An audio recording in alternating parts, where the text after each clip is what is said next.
私と一緒にいて楽しいかなとか、この人は私と友達になりたいと思ってくれるかなとか、私、誰にも評価されないとしても自分が面白いと思える。知らない人だらけのイベントに行くっていうことにもほとんど不安を感じなくなったんです。そのコツというのは、皆さんこんにちは。今日もセイジャパニーズポッドキャストを見てくれてありがとうございます。前回に続いて、今回のエピソードでよく出てくる単語をまず最初に紹介します。内向型 introverted、外向型 extroverted、人付き合い socialization、新しい人と知り合う This also means socialization or to meet somebody for the first time。自意識 self-consciousness、関係を築く build relationships、盛り上がる In this episode, it means the conversation flow。コツ tips。共通点 things in common。評価 evaluation or in this case validation。劣等感 feelings of inferiority。それでは皆さんは内向型ですか、外向型ですか？この言葉、英語では extroverted, introverted っていう風によく聞きますよね。こう、Are you introvert or extrovert? みたいな感じで質問し合ったりしますよね。まあもしかしたら英語にもその introvert にこうネガティブなイメージとかあったりするかもしれないんですけれども、この言葉を前までは日本では陽キャ、陰キャということが多かったので、私はあまりそういうふうに言いたくなかったんですね。その陽キャの陽キャっていうのはそもそも陽キャラクターのキャなんですけれども、陽は陰縁の陽、つまり明るい太陽みたいな感じで、陰キャ、陰は暗い月みたいな感じなので、その実際に陽キャ、陰キャっていう時って、陰キャは結構ネガティブなニュアンスが強くて、陽キャはなんか勝ち組みたいなニュアンスがあったので、こうなんかいい言葉ないかなっていうふうに思っていたんですけれども、1、2年くらい前から日本で MBTI が流行りだしたんですね。MBTI って皆さんご存知ですか？性格診断テストなんですけれども、たくさんの質問に答えていくと、全部で16種類とかの、ちょっと忘れちゃったんですけれども、例えば多分 ENFJ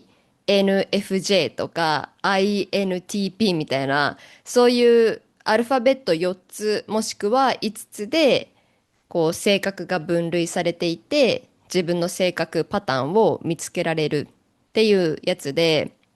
これが日本ですっごい流行ってるんですね、今。まあ、ちょっと前なんですけれども。で、それで、その4つのアルファベットの最初の文字が E か I で、E だと外交型、I だと内向型っていうことで、結構日本人もその外交型か内向型かっていうのをこうネガティブなニュアンスを持たずに話すようになってきたんですね。こう私は内向型だから家にいるのが好きなんだみたいな普通のニュートラルなこう意味で結構話せるようになってきたんですね。で、ちなみにこの MBTI って他の国の人にちょっと聞いたらすごい過去に流行ったことがあるって言ってたんですけれども、さっき言ったように日本では数年前から流行りだして、今本当に特に若い子たちとかだと最初の挨拶、こう初めて人と会った時の挨拶で、さやです、ENTJ です、みたいな感じで、ごめんなさい、アルファベット多分全然違うんですけれども、そういうふうに名前と、なんか出身校と、あと MBTI みたいな感じで行ったり、あとはインスタグラムのバイオ、プロフィールのところにみんな自分の MBTI 乗っけてたり、あと普通の会話するときも、私こんなことしちゃったんだよね。でも INJF だから仕方ないみたいな、そういう会話をしているのも見るほど、すごく流行っているんですけれども、皆さんの国では流行ったことありますか？はい。話を元に戻すと、最初に内向型ですか、外向型ですかっていうふうに質問したんですけれども、皆さんは自分はどっちです。私は外向型ですとか、私は内向型ですとか、はっきり言えますか？私は子供の時からいつも友達はたくさんいたし、人前に出るのも好きだし、人からエネルギーをもらうことも多いので、多分ベースはかなり外交的なんですけれども、時と場合にもかなりよります。例えば、私は日本人と比べたらすごく外交的だと思うんですね。日本人の友達関係のこうシステムというか、なんだろうな、カルチャーってヨーロッパのそれと全然違う。ヨーロッパといっても私が住んだ、えっと、ドイツとスペインと、あとは友達が多いイギリスとかフランスとかあたりなんですけれども、そこでは結構友達グループを混ぜますよね。いつも混ぜるというわけじゃないけれども、例えば友達が自分の町に遊びに来てるとしたら、じゃあ今日たまたまその自分の町にいる友達グループが遊んでるから、こうその子を招待するとか、あとは自分の姉とか、こう兄弟、いとことかが遊びに来たり、あとは一緒に遊んだりしてる時も自分の友達と混ぜたりしますよね。で、まあ私が多分そのインターナショナルですごく流動性の高い、つまりいろんな人が行ったり来たりするような、そんな友達グループというかコミュニティにいるからっていうのもあると思うんですけれども、友達に会ったら結構な確率で半分くらいの確率で誰か新しい人がいる。知らない人がいる。まあ、友達の友達とかね。そんなことがあるし、あとは、その誕生日パーティーとかあったら、その時は全部の友達を集めて、もうみんなで一気に祝うとか、よくある話だと思うんですけれども、日本ではあんまりないですね。その、この友達は高校からの友達、この友達は仕事の友達、この友達は趣味の友達とかで、ここが混ざり合うことはないので、友達の彼氏とかも、こう、ダブルデートとかじゃない限り、ほとんど会わないっていうことも多いんですよね。だから、ヨーロッパに行くときに、こう、たまに知らない人がたくさんパーティーに行く時とか、こう、ランダムに出会った人と、じゃあその次の日、コーヒーに行くとかなった時に、なんかすごい緊張しちゃうな、私ってシャイなのかなとか思うこともあるんですけれども、そういう時は、ふとよく、いや、でもこれって日本で全然しないことをしてるんだから、むしろ頑張ってる方なんじゃないとか思い出したりするんですよね。で、もちろん、相手のエネルギーとかイベントの種類にもよるんですけれども、もう一つ私の外交的か内向的かを左右するのが、自分自身のその時の気分とか、その時どれくらい疲れてるかとか、その時ソーシャルバッテリーがどれくらい充電されてるかっていうことですよね。結構自分でも戸惑うことが多くて、例えば、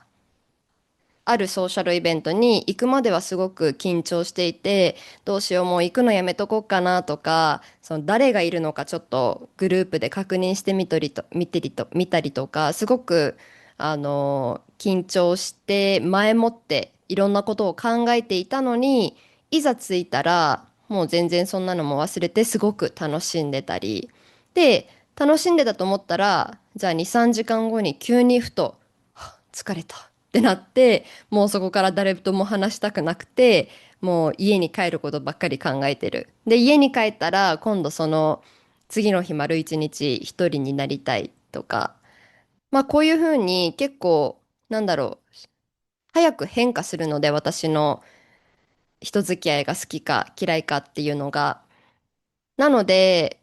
あなたは外交型ですか内向型ですかって言われると、どっちかわからないし、どちらかといえば内向型と言っておきたい。なんか私は外向型ですって言うと、じゃあいつでも新しい人ウェルカムで、いつでも誰とでも話せるのね、みたいな風に期待される気がするので、私は内向型ですと言っておいて、で、ただじゃあ喋ってみたら意外にいけるじゃん、この人、みたいな風がいいので、予防線を張ってるんですけれども、いつも。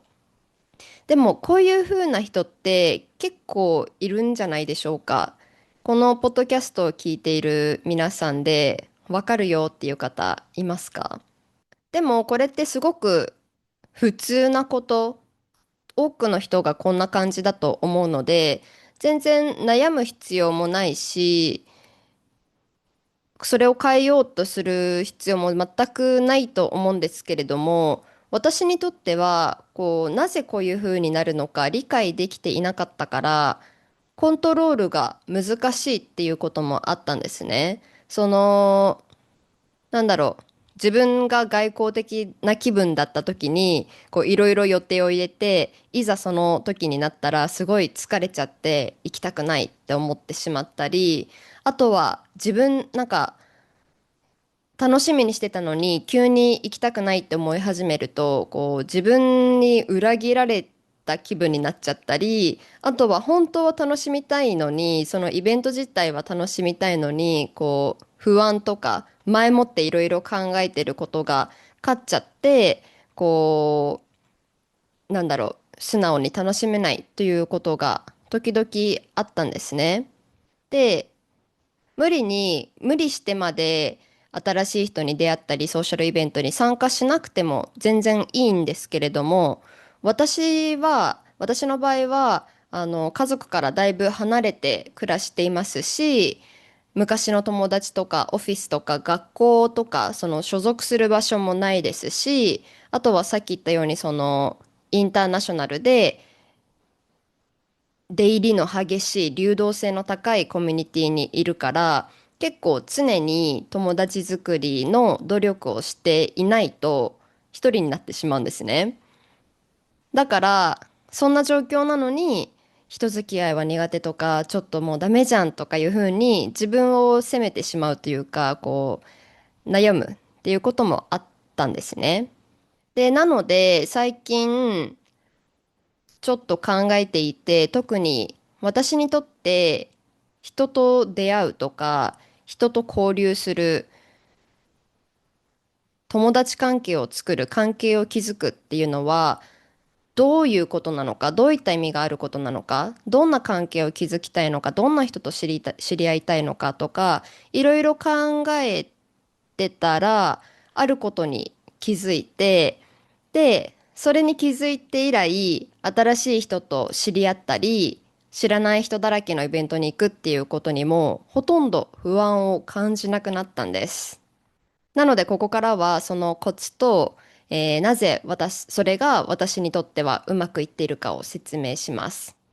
ではもう先にコツを言ってしまうと、そのコツというのは、他人への興味100、自意識0というものです。どういうことか説明します。まあ、他人への興味100っていうのは簡単にわかりますよね。まあ、興味っていうのは人付き合いに限らず何をするであれすごい大きな原動力ですよね。その仕事であれ、勉強であれ、趣味であれ、興味さえ強ければいくらでも私たちって時間をかけられちゃったりしますよね。だから、新しい人に会いに行くときは、もう、会う前に家で自分のマインドセットを、ちょっと調整して、もう頭の中で、よし、私は今からこの人に会いに行くけど、すごくこの人に興味がある。この人について知りたい。どんな仕事してるのかな、趣味は何だろう、どんな生活してるのかな、知りたい、聞きたい、みたいな感じで、自分に言い聞かせておきます。で、こういうとこ、私、そんなに他人に興味持てないっていう人もいると思うんですけれども、そんなに人間関係を増やす必要がないなら、それで全然いいと思います。もちろん、誰しも、もともと共通の趣味があったり、共通点があったり、あとはもう一緒にいて楽しいって分かってる人と人付き合いをするっていうのが理想的だし、そういった人だけと交流していたいっていうのなら、それはそれで全然いいと思うんですね。変えなくていいと思うんです。ただ、さっき言ったように、私みたいに、海外生活をしてるとか、引っ越しが多いとかで、常に新しい人と出会うような環境にいて、で、そこでちょっと頑張らないといけないとか、あとはもっと、そういった場で楽にいろんな人と出会いたいなと思ってる場合は、もう実際にその人に興味があるかどうかとかをもうこの際考えないで、自分はこの人に興味があるっていうのをもう思い込ませます。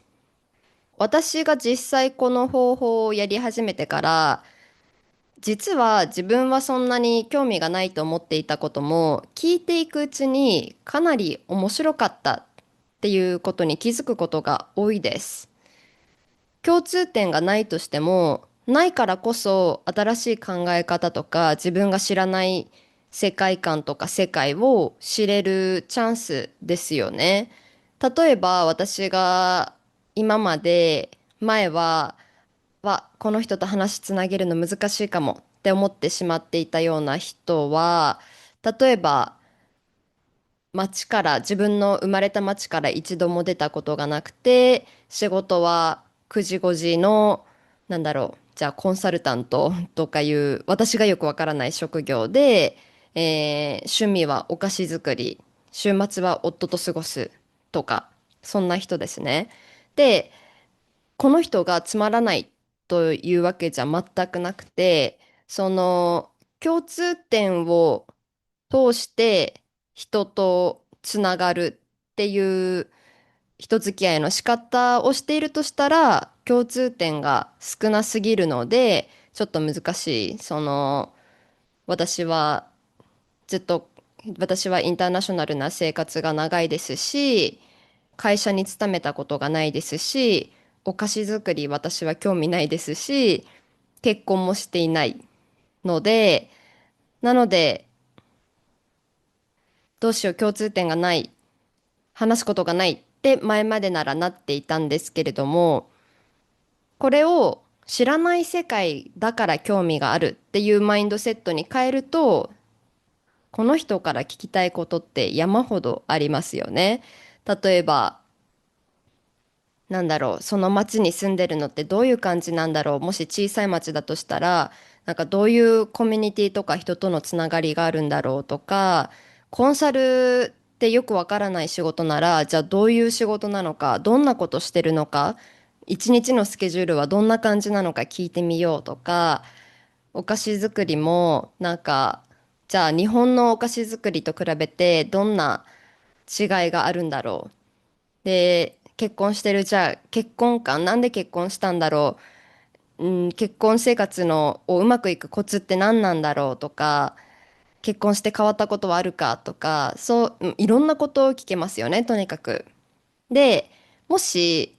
この人が、自分のことについて話すのが嫌っていう人だったら、それでも逆に私にいろいろ質問してくれたり、もしくはお互いのことじゃなくて、なんだろう、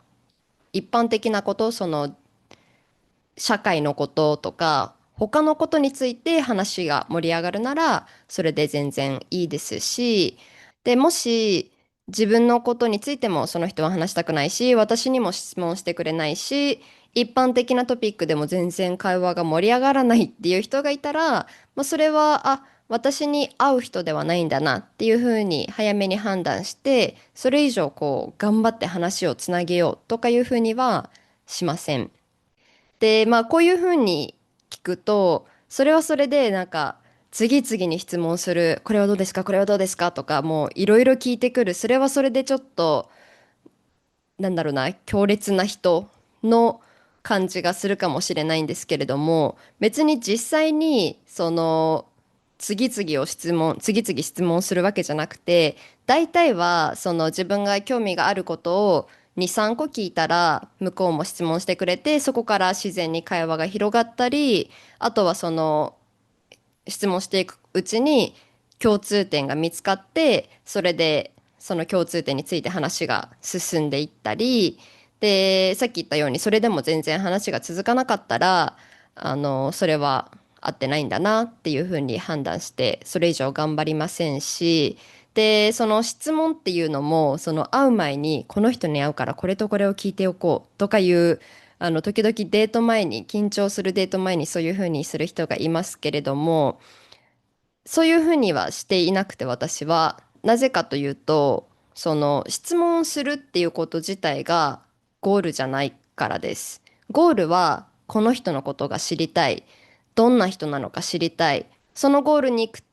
行き着くためにいろいろ質問しているだけなので、その、そうですね。もしその質問すること自体が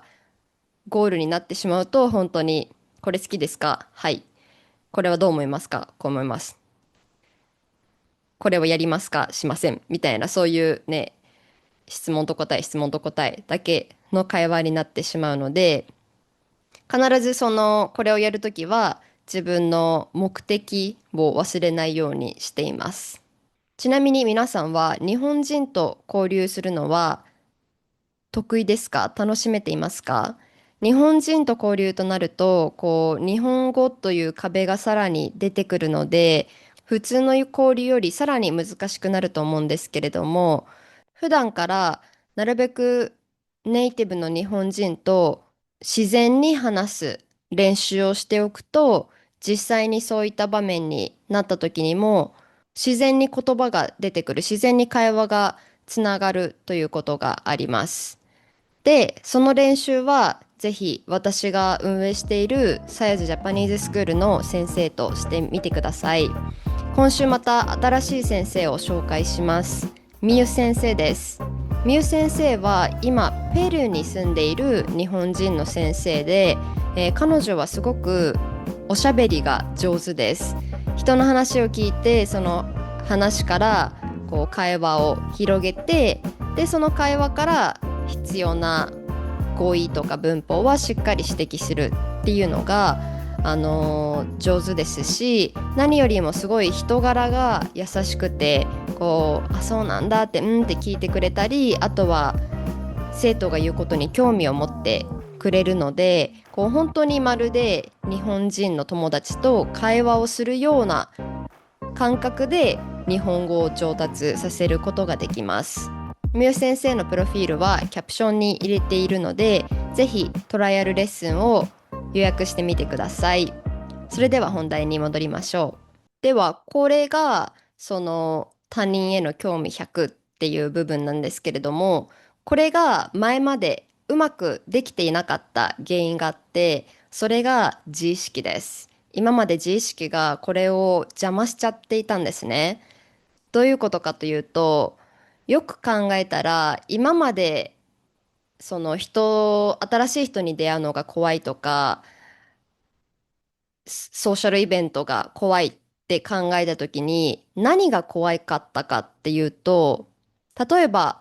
私って面白い人だと思ってもらえるかなとか、私と一緒にいて楽しいかなとか、この人は私と友達になりたいと思ってくれるかなとか、私だったんですね。よくこう、私、他人のことばかり気にしてしまって楽しめないんですっていう風な悩みって多いと思うんですけれども、まあ、本当に自分を完全に犠牲にして他人のことばかり、なんだろう、ケアをしてしまうっていう人もいると思うんですけれども、私の場合は、その、この人はどうかな、この人楽しめてるかなとか、まるで他人のことを気使ってるように見せかけて、実はその相手を楽しませてあげている自分とか、相手が自分、相手が自分を好きでいてくれるようなことをするとか、相手が自分は面白いいい人だって思ってくれるような関係性を築くとか、結局あれって全部自分のためにやっていたんだな、自分のために心配していたんだなっていうことに気づいたんですね。だからソーシャルイベントに行くときは、その自分という存在がその場所に行くことで、周りの人が自分をどう考えるかを心配してしまって、その不安とか緊張とか疲れがあったと思うんですね。で、これに気づいてから、この自分っていうのをもうほぼゼロにする努力をし始めてから、ソーシャルイベントがすごく楽しくなったんですね。その前まではソーシャルイベントの前ってこういろいろ不安でしたよね。私は楽しめるかな、周りの人は私のことをどう思うかなと考えていて、でその考えてる時間が全部、あ、私この人に会いに行くからこんなこと知りたいな、あ、みんなこれをしてるからどういうふうにやるのか見たいな、こういうイベントに行くからそのイベントにどんな人がいるのか知りたいなっていうワクワクに変わったんですね。で、実際にソーシャルイベントに行った時も、その相手が自分に話しかけてきたかとか、相手が自分に挨拶したかとか、相手が自分に質問したかとか、自分が面白いことを相手に言えたかとかも全く気にせずに、自分が知りたいことを聞く。そこから話が盛り上がったらナイス。もし盛り上がらなかったら、もうそこは、諦めるというか、それ以上は頑張らない。で、誰が自分のことをどう思うとも、自分がその会話を楽しめたら、もう満足して帰る。みたいな感じでやっています。ただ、じゃあこの自意識ゼロっていうのが簡単に実現できるかって言ったら、全然そうではないことが多いですよね。やっぱり私たちは、多かれ少なかれ自分はどう見られてるとか、自分はこうしたい、こんな人になりたいっていう自分っていうのは、まあ、ありますよね。気にしてしまいますよね。あとはその、他人への興味100っていうのも、そんなに他人にいつも興味持てないよっていうこともありますよね。で、まずは前提として、この他人への興味100、自意識ゼロっていうのは、私にとっては、新しい人と出会う、そのソーシャルイベントとかに行く時のためのコツであって、普段のその友達を作るとか、今いる友達と友達関係を続けるってなった時には、このコツは使っていません。人によっては、その友達になるためにも全然自分ゼロで、友達への興味とか愛だけでも全然いけるっていう人もいると思うんですけれども、私の場合は友達になるのはやっぱり私が向こうのことを尊敬したり興味を持ったり気にかけたり愛するっていうのと同じくらい向こうもそうであるっていうのが私にとっては友達関係で必要なことなので、このコツはその本当にどっかに遊びに行って人と交流しないといけない、新しい人たちと交流しないといけない、もしくはそんなに仲良くない人たちとも交流しないといけないっていう時に、一時的にこの状況を乗り切るための、コツ、作戦であって、で、もしこの会話からさっき言ったように話が盛り上がって、あ、この人も、この人ともっと仲良くなりたいな、向こうもそういうふうに思ってる感じだなと思ったら、そこから友達に発展することもありますし、そうじゃなかったら、その時限りでその会話を思いっきり楽しんで、その後家に帰ってもその人のことはまた考えないっていうことも全然あります。なので、いつも自意識ゼロかっていうとそうじゃなくて、そういった特定のイベントだけで、この他人への興味100、自意識ゼロっていう風にしていますし、で、あとは、外に行った時にそういう風に他人への興味100、自意識ゼロにするために、一つ大切にしていることがあって、それは、一人でいるとき、もしくは家にいるときとか、その、社交していないときは、それを真逆にすることです。つまり、他人への興味ゼロ、自意識100にしています。なぜかというと、家に一人でいるとき、誰とも関わってないのに、そこでまで他人について考えちゃうってすごく時間の無駄ですよね。やっぱり人と比較したり家にいても、今みんな何してるのかなとか、今こんなことをしてるの私だけかなとか、あとは、みんな仕事頑張ってて偉いな、みんな友達たくさんいて偉いなとか、いろんなことを考えてしまうんですけれども、そんなに考えても何も変わらないのに、誰にも自分にとっても何の影響もないのに、それをしているっていうのは意味がないので、それをなるべく考えないようにしていて、で、方法としては、一つは、そのストーリーとか SNS を見ないこと。やっぱり見ちゃうとそういうのを他人と比べたり、他の人のことに思いを馳せてしまうので、それをしない。で、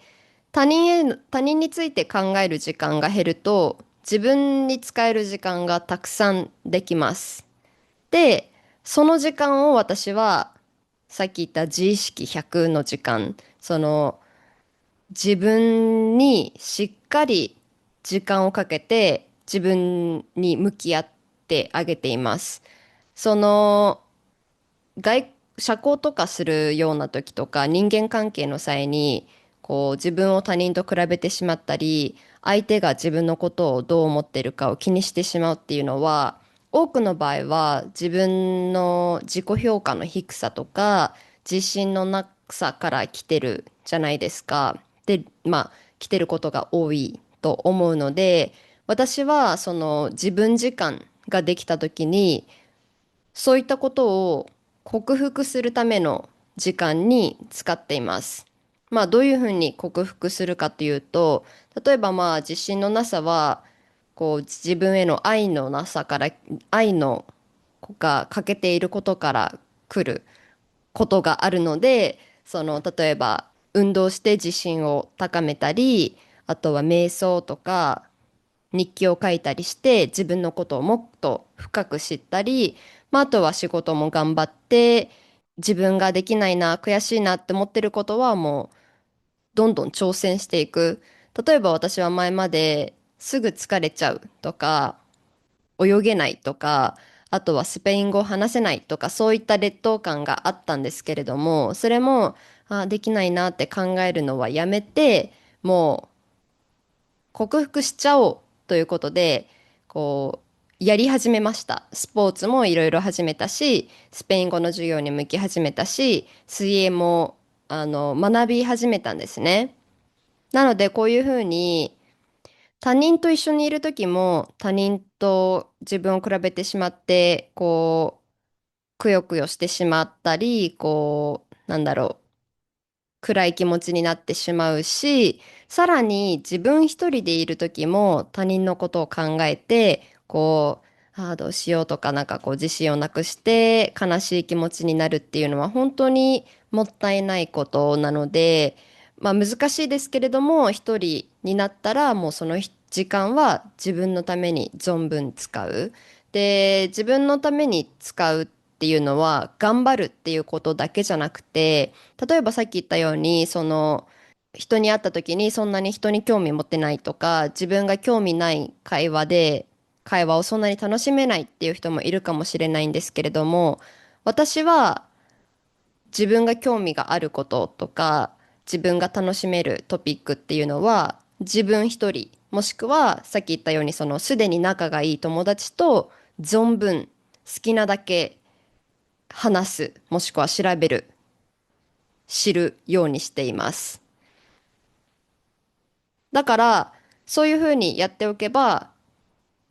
そういうふうにもう自分が話したいこと、自分が知りたいことを全部そこで消化しておけば、じゃあ他のソーシャルイベントに行った時に自分が普段興味がないことを話していても、あ、こんなトピックもあるんだ、ちょっと聞いてみようっていうふうにこう飛び込めるんですね、会話に。で、こういうふうに、なんだろうな、自分のことをすっごく大切に普段から扱ってあげていると、そのソーシャルイベントに行っ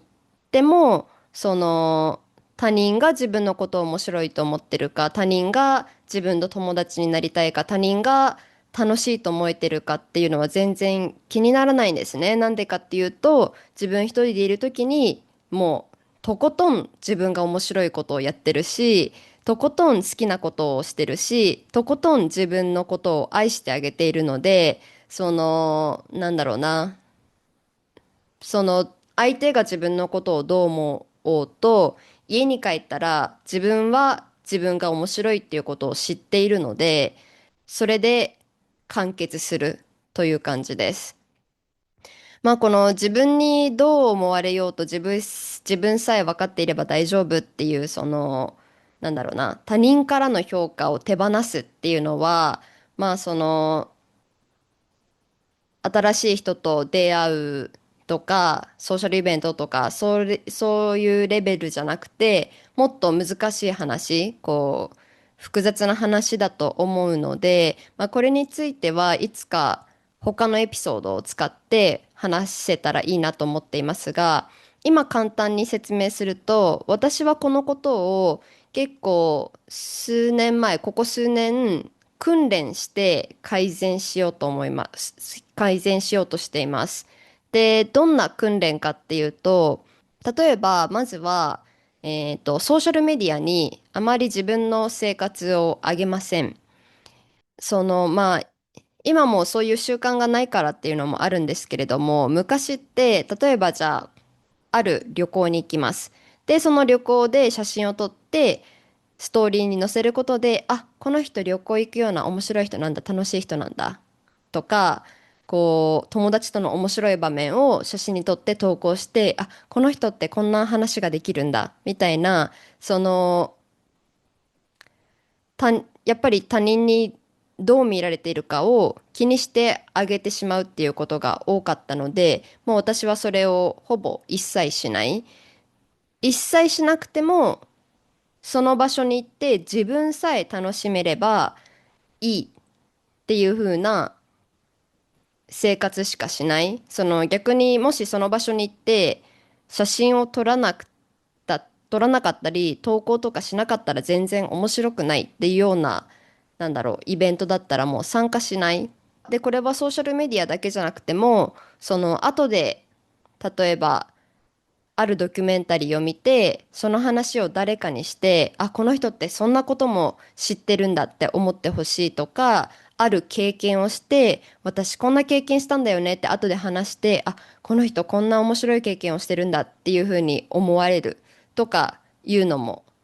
ありますよね。なのでもうそういうのも含めて、自分がやることが誰にも見られない、誰にも知られない、誰にも評価されないとしても、まだ自分が面白いと思える、自分がやりたいと思えることだけをして、で、もし、別にそれは、それを全部内緒にするとかいうわけじゃなくて、話の中で出てきたら全然いいんですけれども、その、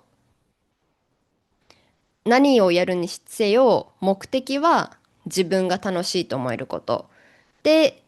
誰にも評価されなくても自分自身が評価されてあげる、そう、評価してあげるっていうことを意識してこの1、2年過ごしてるんですけれども、結構、最初のうちは難しかったんですけれども、最近は、何していても評価されなくていいやっていうふうに思えるようになってきました。皆さんもし、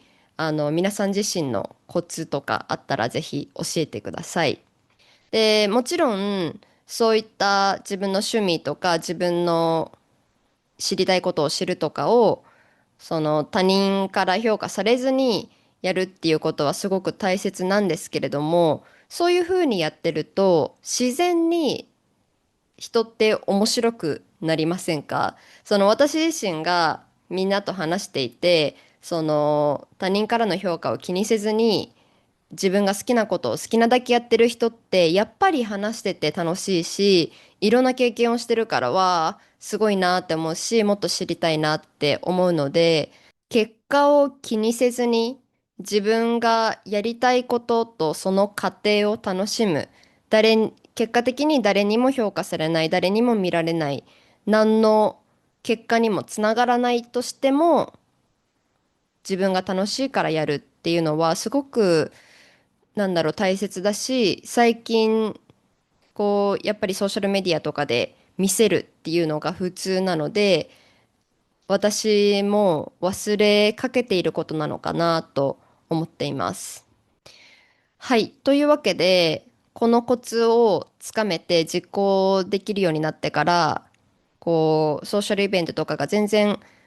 楽しめるようになってきたんですけれども、じゃあ、いつでも誰とでも関われるかっていうと、もちろんそうじゃないですよね。人に興味を持つためには、まずは自分自身にたくさん興味を持って、自分自身にたくさん時間を使ってあげるっていうことが必要なので、そのソーシャルバッテリーとか、どれくらい人と会えて、その後どれくらいソーシャルバッテリーを充電する時間が必要なのかっていうのは、正直前より特に変わってないです。